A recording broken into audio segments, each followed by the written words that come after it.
네, 2부 화요일에는 이분과 함께하겠습니다. 염승환 이사와 함께하겠습니다. 안녕하세요. 네, 안녕하세요. 네, 담대한 예측 이름 잘 지으셨습니다. 네.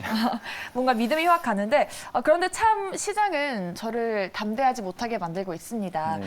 여전히 지정학적 리스크 끝나지 않았고요. 글로벌 금리 인상까지 겹치고 있는데 이런 박스권 장세 안에서 저희가 어떤 섹터나 종목에 좀 눈여겨봐야 될까요? 그러니까 뭐 지금 시장보다는 사실 이제 섹터나 기업을 보는 게 맞는 거는 같아요. 그러니까 시장이 최근에 보면 뭐 많은 분들이 그런 표현 하시더라고요. 정말 좀 뒷심이 많이 강해졌다.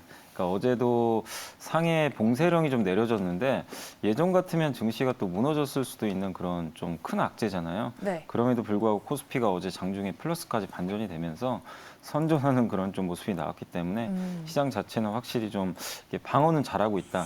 이렇게 좀 보시면 좋을 것 같은데 다만 이제 아쉬운 거는 이런 뭐 물가 상승이 계속되고 있고 여전히 뭐 긴축 이슈 또 전쟁이 끝나진 않다 보니까 위로 이렇게 막 강하게 오르지는 못하는 그런 좀 모습은 나오고 있습니다. 그래서 계속 좀 박스권 장세인데 이 안에서 결국에 이제 기업 내가 어떤 기업 어떤 종목을 좀 찾을 것인가 이게 좀 중요할 것 같고 근데 분명한 건 앞으로도 변하지 않을 건 물가는 계속 오를 수밖에 없어요. 사실은 이제 어느 정도 레벨까지는 그리고 이게 급격히 뭐 떨어지긴 좀 어려울 것 같고 그래서 인플레는 지속되고 금리는 상승을 계속하겠죠. 그런 면에서는 역시 좀 저평가된 기업들이 좀 저는 좋을 수밖에 없다.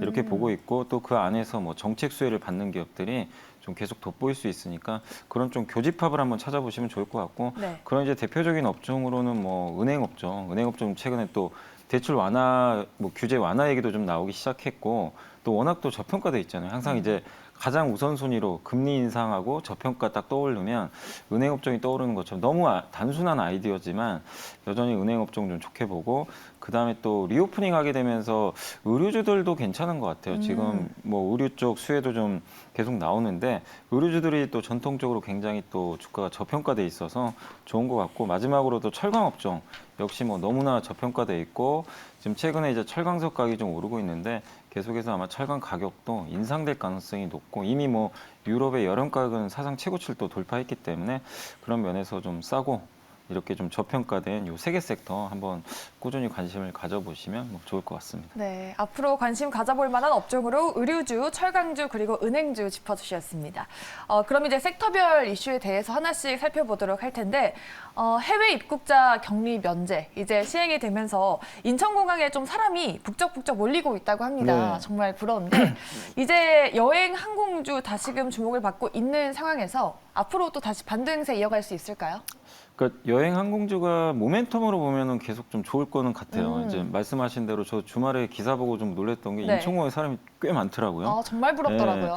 그래서 이제 진짜로 해외여행이 이제 열리는구나, 시작이 되는구나 이런 걸 좀 느꼈고 다만 이제 이런 걸 우리가 뭐 몰랐던 건 사실 아닌 것 같아요. 시기의 문제였고 또 이미 한 2, 3주 전부터 이제 해외에서 입국할 때 격리 면제 얘기가 나왔기 때문에 어느 정도 좀 선반영은 좀 되지 않았나. 저는 그렇게 좀 보고 있고 특히 이제 항공주들 같은 경우는 뭐 이런 환경은 좋은데 지금 국제 유가가 너무 올라가니까 연료비 부담이 좀 많이 생겼어요. 거기다 환율도 높고 그래서 비용 부담이 여전하기 때문에 항공주에 대해서 우리가 무조건 좀 낙관만 하기는 아직 어려운 상황이고 그리고 얼마 전에 그 하나투어가 유상증자를 발표했잖아요. 네. 물론 어제 주가는 거의 안 빠졌지만 이미 그 여행주라든가 항공주들은 지금도 돈을 못 벌기 때문에 자본금을 어쨌든 좀 이 계속해서 확충할 수 있는 이슈가 나올 수밖에 없습니다. 그래서 만약에 여행 항공주를 투자하고 있는데 어느 날 갑자기 유증 소식이 나올 수도 있어요. 네. 그러니까 그게 뭐 무조건 잘못됐다가 아니라 갑자기 또 유증 나오면 주가가 한번 흔들릴 수 있잖아요. 그래서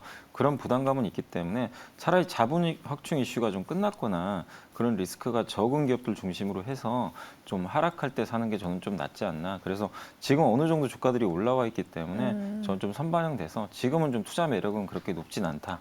이렇게 좀 생각하고 있습니다. 네, 알겠습니다. 이 코로나 이슈가 근데 아직도 시장에 영향을 좀 많이 미치나 봐요. 이 중국의 상하이가 단계적 봉쇄령이 내려졌고 지금 난리가 났다고 합니다.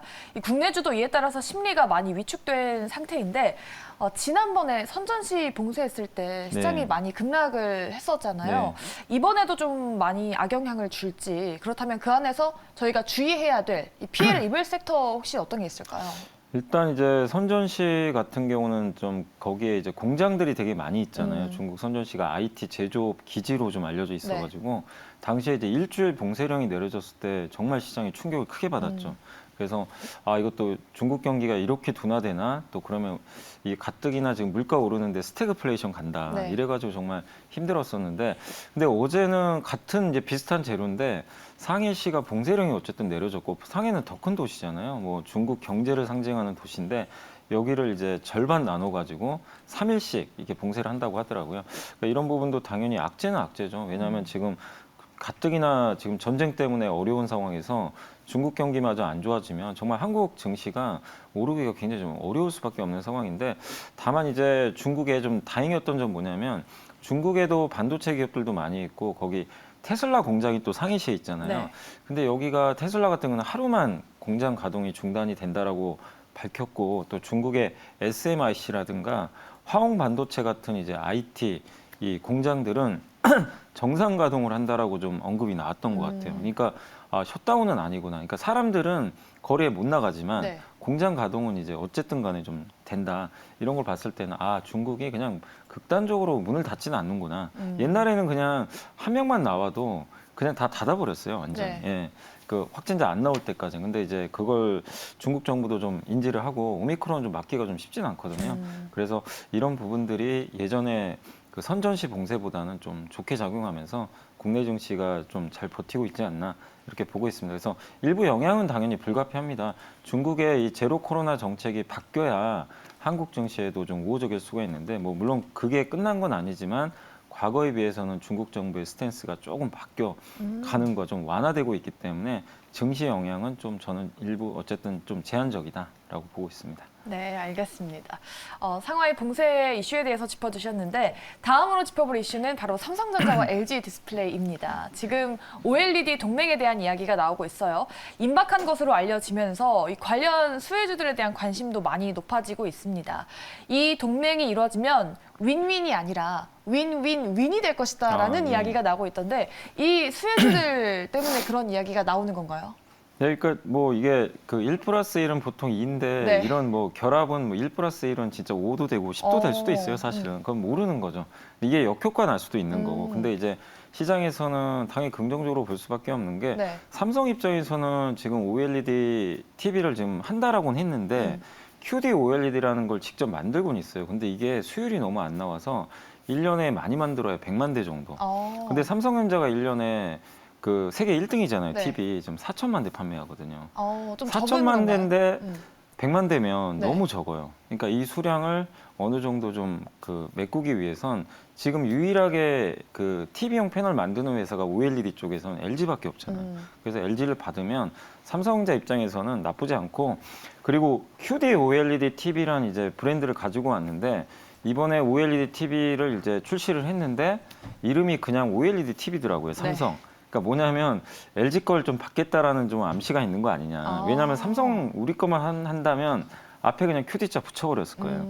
그래서 그런 축축도 일부 이제 증권가에선 하고 있습니다. 근데 이제 누가 봐도 이거는 삼성 입장에서는 어쨌든 이제 QD OLED 그 패널이 어느 정도 양산이 본격화되기 전까지는 LG 걸 받는 게 굉장히 좀 합리적이고 아마 소니라든가 이런 쪽도 좀 있기 때문에 삼성에서도 소니 같은 데서 좀 요청도 일부 했던 것 같아요. 그런 걸 보면 결국엔 이제 삼성전자가 그 LG 거를 좀 받고 기존의 QD OLED 패널이 좀 계속해서 양산이 제대로 될 때까지는 이렇게 서로 좀 번갈아 가면서 교체 구매를 해가지고 TV를 계속 좀 출시하지 않을까 이렇게 좀 보고 있습니다. 그러면 결국 양사 입장에서는 뭐 좋을 수밖에 없는 거고 그 다음에 특히 수혜 기업은 어디냐면 이제 네. LG 디스플레이 납품하는 기업들이 좋겠죠. 삼성에도 이제 들어가게 되니까 그런 면에서 이녹스 첨단 소재라든가 또 최근에 가장 많이 떠오르는 기업이 LX 세미콘 이 기업 같은 경우는 뭐 LG에도 납품을 하지만 그 BOE 있잖아요. BOE도 사실 그 OLED를 만들거든요. 네. 중소형 패널을 만드는데 아이폰에 공급하는데 거기 들어가는 뭐 드라이버 구동칩 같은 것들을 공급을 하고 있는 것 같습니다. 그리고 P&H 테크라고 이제 OLED는 발광 소재가 있어야 되거든요. 자체 발광을 하기 때문에 그런 발광 소재들을 만드는 기업 중에 P&H 테크가 있고 이 기업은 이제 LG에만 납품하는 걸로 알고 있어요. 근데 이번에 이렇게 LG가 삼성에 납품하면 굉장히 또 수량이 늘어날 수 있기 때문에 이런 좀 LG 관련된 부품, 소재 업종 관심을 가져보시면 좋겠습니다. 네, OLED 동맹 성사시 수혜주까지 꼽아주셨는데 이 반도체주 전체적으로 보면 이번 달에 비교적으로 양호한 흐름을 보이긴 했지만 시장 대비는 강한 흐름은 아니었거든요. 그럼 이런 이슈에 의해서 전체적인 반도체주의 투자 심리도 완화가 될 수 있을까요? 반도체주들 같은 경우는 최근에 좀 주가가 약간 좀 부진하잖아요. 네. 사실 뭐 미국도 그렇고 한국도 부진한 이유가 사실 반도체가 결국엔 이제 반도체가 들어가는 제품들이 다 소비재잖아요. 네. 뭐 PC, 뭐 자동차에도 사실 들어가고 우리 뭐 스마트폰. 근데 이게 전쟁 나고 소비가 둔화되고 막 이럴 분위기다 보니까 이거 결국 최종 그 완성품의 수요가 줄면 반도체가 좀 공급 과잉에 빠질 거 아닐까. 수요는 줄고 공급은 계속 해야 되니까 이런 좀 우려감들이 일부 있었던 것 같아요. 그래서 그런 것들 때문에 좀 상당히 좀 안 좋았고 실제 주가도 그걸 반영해서 좀 빠졌는데 아직까지 뭐 그렇게 수요 위축 그런 부분들은 안 나왔던 것 같고 다만 좀 걱정됐던 건 이제 중국의 스마트폰입니다. 중국의 스마트폰 재고가 좀 뭐 어느 정도 있는 상태에서 지금 판매가 좀 잘 안 되다 보니까 좀 그런 부분들이 있었는데 다행스럽게도 이번 2월에 중국의 스마트폰 판매량을 보니까 재고가 줄어드는 지금 시그널이 나오기 시작했습니다. 그러니까 출하량보다 판매량이 더 많아요. 그렇다는 얘기는 지금 재고가 줄어든다는 얘기고 아마 2분기부터는 중국 스마트폰도 반등할 가능성이 높아졌고 이렇게 되면 반도체 업체들 입장에서는 좀 한숨을 돌릴 수 있는 그런 분위기고 전쟁이 끝나고 소비 심리가 살아나면 하반기부터는 반도체가 또 굉장히 좋을 수가 있거든요. 그래서 그런 면에서 지금 반도체에 대해서는 너무 크게 우려할 필요는 없지 않나 이렇게 보고 있고 다만 이제 반도체 요새 뭐 치포 동맹인가요? 뭐 이런 얘기도 나오고 네. 굉장히 좀 많은 이 얘기들이 많이 나오잖아요. 뭐 중국을 배제해야 된다. 뭐 그러니까 아마 미국 입장에서는 중국이 반도체 하는 걸 아마 어떻게든 막을 겁니다. 이게 결국 반도체를 쥐는 순간 중국이 하고 싶은 걸 할 수가 있거든요. 이제 미국은 그걸 못 봐주는 거죠. 그래서 이제 우리나라를 비롯해서 대만, 일본과 동맹 맺어가지고 중국 고립시키겠다. 약간 이런 의도고. 그래서 결국 이렇게 됐을 때는 한국 반도체한테는 전 그렇게 나쁜 그림은 아니라고는 보는데 다만 여기에 만약에 이제 치포 동맹을 했을 때 우리나라 메모리를 만약에 미국이 압력을 넣어가지고 중국에 야 너네 팔지 마 이러면 정말 힘들 수도 있어요. 네. 근데 그렇게까지 되지는 않을 것 같고 아마 비메모리 쪽에 대한 규제만 좀 있지 않을까 지금처럼 그렇게 보고 있어서 좀 영향은 제한적인 것 같고 결국 이렇게 되면 중국도 반도체 투자를 많이 할 거고 얼마 전에 인텔도 유럽에 투자를 한다고 그랬고 한미 동맹 뭐 아니면은 또 한국, 미국, 대만, 일본이 이렇게 참여를 하게 된다면 만약에 그렇게 되면 투자는 늘어날 수밖에 없어요. 그러면 결국 그런 관점에서 본다라면은 반도체 장비주가 역시 좀 가장 큰 수혜를 받지 않을까라고 좀 생각하고 있습니다. 네, 알겠습니다. 이렇게 반도체 섹터에 우리나라뿐만 아니라 글로벌적으로 여러 가지 이슈들이 나오고 있는데 최근에 보니까 반도체 섹터 안에서 대형주들보다는 중소형주, 그 안에서 소형주를 또 눈여겨보자라는 이야기가 많거든요.